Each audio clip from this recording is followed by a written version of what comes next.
Agora vamos para a resolução dos exercícios? Na página 40 tem a primeira pergunta. A primeira pergunta fala assim: escreva nos bloquinhos os elementos que organizam essa narrativa. Aqui já está dando uma colher de chá, dizendo que esse tipo de texto que a gente leu se chama narrativa. E ele traz 7 blocos, 7 folhas de bloco. A primeira é o título, então a primeira coisa que compõe uma narrativa é o título. No caso, esse central escrito assim: arco-íris tem mapa? Mas fora o título, uma narrativa precisa ter personagens. Nesse caso é a menina, que ela também é a narradora, e a Pituca. Precisa ter um lugar, nesse caso é a casa da menina. Esse acontecimento, essa história, passa em um dia, seria o tempo. O problema é as cores do arco-íris.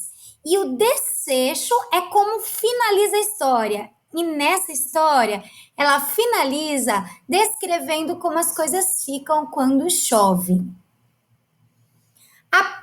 A coisa que a gente precisa marcar na cabeça e gravar bem é quais são os elementos de uma narrativa, o que precisa ter quando a gente escrever uma narrativa.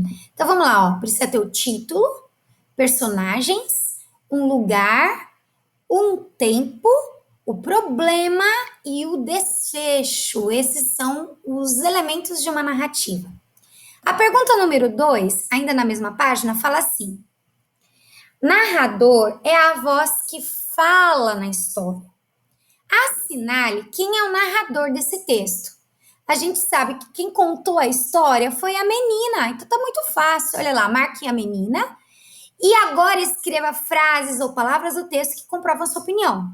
Então tem no texto assim: quando eu era bem pequena. Isso é pergunta, menina?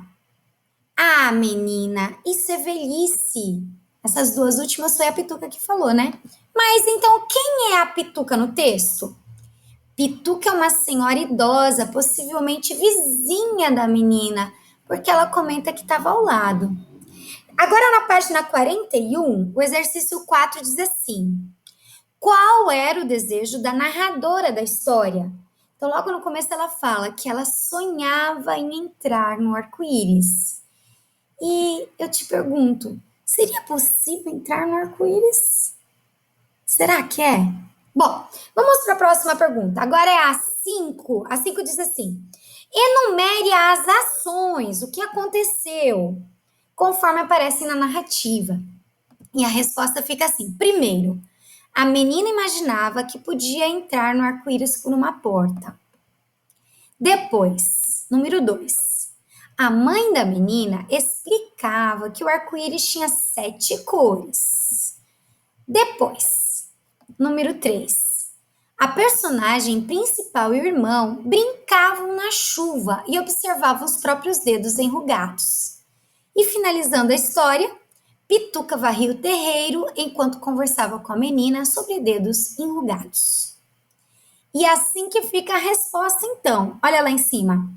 3, 1, 4 e 2. E termina se perguntando: qual é o significado do arco-íris? Sabe, eu quero fazer um desafio para você. O desafio que eu quero fazer é que você assista esse link que explica como é um arco-íris. E depois faça um lindo desenho de arco-íris, escrevendo corretamente o nome das cores conforme acontece no arco-íris. Um beijão e até a próxima aula.